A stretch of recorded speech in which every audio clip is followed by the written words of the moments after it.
Assalamualaikum warahmatullahi wabarakatuh. Pertama-tama dan yang paling utama, marilah kita panjatkan puji dan syukur atas kehadirat Allah Subhanahu wa taala yang telah melimpahkan rahmat dan karunia-Nya sehingga kami atau dari kelompok kami dapat melakukan atau membuat presentasi berupa video sebagai pengganti Meet mata kuliah vulkanologi. Tak lupa pula salam serta salawat kita curahkan kepada baginda Nabi Muhammad Sallallahu Alaihi Wasallam yang telah membawa ajaran Islam dari zaman jahiliyah ke zaman terang benderang yang sampai saat ini kita rasakan. Baik, kami dari anggota vulkanologi terdiri atas 3 orang. Tanpa mengurangi waktu, saya persilakan kepada anggota saya untuk memperkenalkan dirinya masing-masing. Bismillah, Assalamualaikum warahmatullahi wabarakatuh. Perkenalkan, nama saya Ferdi dengan NIM R1C121005. Bismillahirrahmanirrahim. Assalamualaikum warahmatullahi wabarakatuh. Perkenalkan, nama saya Imaluddin Nur Fajri, NIM R1C121041, jurusan Teknik Geologi, dan saya mengambil mata kuliah vulkanologi MBKM di kelas A. Baik, perkenalkan nama saya Rahmat Adi Sofyan dengan NIM R1C1106. Tanpa mengurangi waktu, saya persilakan kepada pemateri pertama akan membawakan materinya. Untuk pemateri pertama, saya persilakan. Baik, kami akan melanjutkan materi yang kelompok kami buat, di mana kami mengambil tema vulkanologi dari Gunung Bromo. Yang pertama itu, nama dari Gunung Bromo itu sendiri berasal dari kata Brahma yang merupakan salah satu dewa dari umat Hindu. Jika nama Brahma itu sendiri dieja dalam bahasa Sanskerta yang terdapat pada kitab-kitab atau dalam bahasa Jawa yang artinya Brahma. Jadi ada kesamaan antara nama Bromo dengan Brahma itu sendiri. Ya, baik, Gunung Bromo adalah gunung yang memiliki ketinggian 2329 mdpl yang berada dalam 4 wilayah kabupaten, yakni Kabupaten Probolinggo, Kabupaten Pasuruan, Kabupaten Lumajang, dan Kabupaten Malang di Provinsi Jawa Timur. Nah, dapat dilihat di sini bahwa Gunung Bromo sangatlah luas karena mencakup 4 kabupaten. Proses tektonik terjadinya Gunung Api Bromo yaitu terjadinya letusan yang dahsyat yang menciptakan kaldera dengan diameter lebih dari 8 km. Karena dalamnya kaldera, material vulkanik letusan gunung tersebut bertumpuk di dalam dan sekarang menjadi lautan pasir, dan diduga dulu kala pernah terisi oleh air, di mana kaldera tersebut sangat luas. Pasti air merembes ke atas, dari atas menuju ke bawah, yang namanya kaldera atau sebuah cekungan atau lubang besar. Sekarang kita akan membahas tipe gunung api dari Gunung Api Bromo. Di mana tipe dari gunung api ini adalah tipe gunung api Mar. Tipe gunung api Mar yang kita ketahui atau biasa disebut gunung api Corong adalah gunung api yang memiliki kawah gunung berapi yang luas namun rata yang terbentuk dari letusan geomagmatik atau sebuah ledakan yang terjadi ketika air datang ke dalam kontak dengan panas lava ataupun magma yang terjadi pada saat gunung api mengalami letusan atau erupsi. Baik, saya akan melanjutkan presentasi dari kelompok kami yang sebelumnya telah dipresentasikan oleh sahabat saya, Imaluddin Nur Fajri, di mana saya akan membahas mengenai histori, produk, dan sisa-sisa letusan dari Gunung Bromo. Baik, langsung saja. Jadi yang pertama yaitu histori atau sejarah dari Gunung Bromo, di mana Bromo merupakan salah satu gunung berapi di Jawa Timur yang masih aktif dan sudah beberapa kali mengalami letusan serta mengeluarkan material vulkanik. Pada abad ke-20 saja, Bromo sudah meletus 3 kali dan kesemuanya memiliki karakteristik tersendiri. Erupsi dimulai pada tahun 1767 sampai tahun 2016, di mana catatan tertua dari erupsi Gunung Bromo terjadi pada tahun 1775. Adapun letusan terdahsyat Gunung Bromo yaitu terjadi pada tahun 1704 dan memakan banyak korban. Gunung Bromo juga sering mengalami erupsi. Untuk erupsi terakhirnya terjadi pada tahun 2015 sampai 2016. Gunung Bromo mengalami letusan di bulan Desember. Terjadinya erupsi ditandai dengan asap vulkanik yang tebal yang mengeluarkan dari kawah gunung diikuti dengan semburan abu yang keluar sesekali dari kawah. Adapun statusnya pada saat itu dinyatakan siaga 3, di mana siaga 3 yaitu tidak boleh didekati wisatawan pada jarak 3 km. Untuk lebih jelasnya mengenai histori atau sejarah dari letusan Gunung Bromo dapat dilihat dari gambar berikut, di mana foto tersebut diambil saat letusan Gunung Bromo pada tahun 2004, tepatnya pada tanggal 8 Juni. Selanjutnya, saya akan mempresentasikan mengenai produk-produk letusan Gunung Bromo.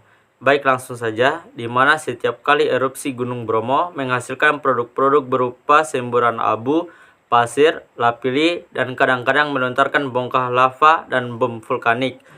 Untuk lebih jelasnya dapat dilihat pada gambar-gambar berikut. Gambar pertama menunjukkan produk berupa pelepasan gas bercampur abu sebagai proses awal erupsi Gunung Bromo yang terjadi pada tahun 2010 sampai 2011, di mana pada gambar ini diambil pada tanggal 23 November 2010 oleh Ahmad Subhan Nur Fajri. Selanjutnya pada gambar kedua menunjukkan produk letusan berupa hembusan material halus yang didominasi oleh abu pasir kasar bersama-sama gas vulkanik yang dihasilkan oleh proses erupsi freatomagmatik, di mana foto ini diambil pada tanggal 30 Desember 2010. Untuk gambar ketiga menunjukkan produk letusan berupa fragmen juvenile magma pada gambar yang diberi tanda A yang bercampur dengan material lama pada gambar yang diberi tanda B dalam endapan, di mana endapan itu dihasilkan oleh erupsi Gunung Bromo yang terjadi pada tanggal 24 Desember 2010 yang dihasilkan dari erupsi freatomagmatik. Selanjutnya pada gambar keempat atau gambar terakhir menunjukkan produk letusan berupa fragmen batu apung yang dilemparkan sampai sejauh 20 km dari kawah. Ini menunjukkan bahwa endapan di sekitar pos pengamatan Gunung Bromo merupakan hasil erupsi pada tanggal 23 Desember 2010, di mana foto ini diambil pada tanggal 25 Desember 2010. Itulah produk-produk letusan dari Gunung Bromo yang dapat saya tunjukkan. Sebenarnya masih banyak lagi produk-produk lain dari letusan Gunung Bromo. Akan tetapi lebih baiknya dapat langsung diamati secara langsung. Untuk yang penasaran mengenai produk-produk lainnya dapat dilihat langsung ke Gunung Bromo tersebut. Baik, saya akan melanjutkan presentasi dari teman-teman saya. Di sini saya akan melakukan presentasi 3 poin, di mana yang pertama yaitu dampak letusan Gunung Bromo, yang kedua yaitu jenis pemantauan aktivitas Gunung Bromo, dan yang ketiga yaitu cerita rakyat Gunung Bromo. Di mana dampak erupsi Gunung Bromo beberapa waktu lalu sangat berdampak terhadap kelangsungan lahan pertanian sayur yang dikelola petani di sekitarnya. Akibat dampak erupsi, ribuan petani sayuran di berbagai desa di sekelilingnya menjadi gagal panen, sehingga kerugian petani tidak dapat terhindarkan. Di antaranya seperti para petani di desa Ngadirejo dan lainnya. Hal ini jadi perhatian BPD, Badan Penanggulangan Bencana Daerah Provinsi Jawa Timur, dengan segera menyalurkan bantuan bibit dan pupuk kepada para petani sayuran. Harapannya mereka bisa bangkit kembali, karena pada dasarnya bencana itu tidak dikehendaki dan menjadi perhatian pemerintah melalui BPD untuk memberikan bantuan kepada mereka, kata Sudarmawan, Kepala BPD baik, di mana poin kedua yaitu jenis pemantauan aktivitas Gunung Bromo. Gunung Bromo merupakan gunung kerucut cinder yang berada dalam kaldera Tenggara dengan ketinggian mencapai 2.329 meter di atas permukaan laut. Secara administratif, gunung ini termasuk dalam wilayah Kabupaten Probolinggo, Kabupaten Malang, Kabupaten Pasuruan, dan Kabupaten Lumajang, Provinsi Jawa Timur. Pada tanggal 3 Februari 2023 terjadi peningkatan aktivitas kawah Gunung Bromo dengan teramati sinar api dari dalam kawah. Selanjutnya, pada tanggal 4 Februari 2023, Pusat Vulkanologi dan Mitigasi Bencana Geologi Kementerian SDM mengeluarkan Pres Relase nomor 5E/GL 03 BGF 2023 mengenai peningkatan aktivitas kawah Gunung Bromo. Menindaklanjuti peningkatan aktivitas kawah tersebut, maka pada tanggal 9 sampai 12 Februari 2023 PFBMG mengirim tim untuk melakukan pemeriksaan aktivitas gas di kawah Gunung Bromo. Hasil pemeriksaan kawah Gunung Bromo pada periode 9 sampai 12 Februari 2023 adalah sebagai berikut. Yang pertama, pengukuran gas di bibir kawah dengan detektor gas Drager menunjukkan konsentrasi gas SO2 sering terdeteksi di atas ambang normal bagi kesehatan. Bau gas belerang tercium sedang hingga kuat di bibir kawah. Poin kedua yaitu asap kawah teramati putih sedang hingga tebal dengan tinggi mencapai 300 meter. Suara gemuruh dari dalam kawah terdengar sedang hingga kuat. Saat cerah, dasar kawah dapat terlihat dengan titik solfatra terbesar berada di sisi barat laut hingga utara dari dasar kawah. Poin ketiga yaitu pengamatan visual pada malam hari menunjukkan sinar api masih teramati dan berasal dari dasar kawah bagian barat laut hingga utara yang merupakan titik solfatara terbesar. Poin keempat yaitu pengukuran gas SO2 asap kawah Gunung Bromo dengan metode DOAS Traverser pada tanggal 11 Februari 2023 menunjukkan laju emisi gas SO2 asap kawah Gunung Bromo sebesar 230 dan 150 ton per hari. Dan poin terakhir yaitu potensi bahaya yang bisa ditimbulkan akibat meningkatnya aktivitas kawah Gunung Bromo adalah terjadinya erupsi freatik ataupun magmatik dengan sebaran material erupsi berupa abu dan lontaran abu yang dapat mencapai radius 1 km dari pusat kawah, serta potensi bahaya dari gas-gas vulkanik yang dapat berdampak buruk bagi kesehatan. Dan bagian terakhir yang akan saya presentasikan yaitu cerita legenda Gunung Bromo. Cerita legenda Gunung Bromo suku Tengger adalah masyarakat asli tinggal di sekitar Gunung Bromo yang masih keturunan dari kerajaan Majapahit. Pada masa itu terjadi perang di Majapahit untuk menyelamatkan diri. Sebagian dari warganya melarikan diri menuju lereng Gunung Bromo dan Pulau Bali. Berdasarkan sejarah itu, maka banyak persamaan antara masyarakat Hindu Tengger Bromo maupun Bali. Nama suku Tengger sendiri diambil dari nama tokoh legenda Joko Seger dan Roro Anteng. Joko Seger adalah putra dari seorang Brahmana yang bijak, sedangkan Roro Anteng adalah putri bangsawan keturunan Majapahit yang dipercaya sebagai titisan dewa yang memiliki paras cantik jelita. Singkat cerita, kecantikan Roro Anteng yang begitu terkenal hingga diketahui oleh seorang petapa sakti berwujud raksasa yang dikenal dengan nama Kiai Bima yang tinggal di lereng Gunung Bromo.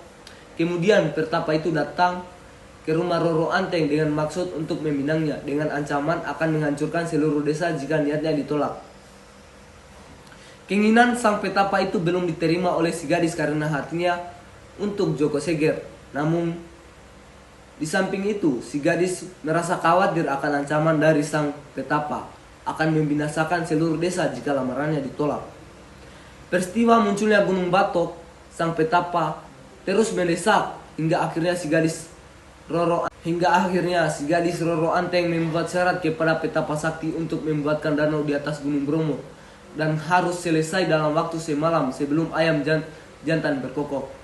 Kiai Bima sang petapa yang sakti mandraguna itu pun tertawa karena permintaannya itu cukup mudah baginya dan akhirnya diterimalah syarat itu dan langsung dikerjakan. Karena takut syarat itu berhasil, Roro Anteng bermaksud untuk menggagalkannya dengan mengajak perempuan-perempuan di desanya menumbuk padi di atas lesung, sedangkan para lelakinya membakar jerami untuk ufuk timur agar ayam segera berkokok. Kiai Bima merasa kesal mendengar ayam berkokok karena menganggap gagal memenuhi syarat dan batal menikahi Roro Anteng, sehingga batok atau tempurung kelapa yang dia gunakan menyeruk tanah untuk membuat danau di atas gunung dilempar begitu saja hingga jatuh ke tanah dan jadilah Gunung Batok atau yang biasa disebut dengan Gunung Bromo. Baik, itulah hasil dari presentasi kelompok kami. Bila ada pertanyaan, silakan tulis di kolom komentar. Dan bila ada salah kata, kami memohon maaf. Wabil taufik wal hidayah. Wassalamualaikum warahmatullahi wabarakatuh. Dari kelompok kami mengucapkan minal aizin wal faizin, mohon maaf lahir dan batin.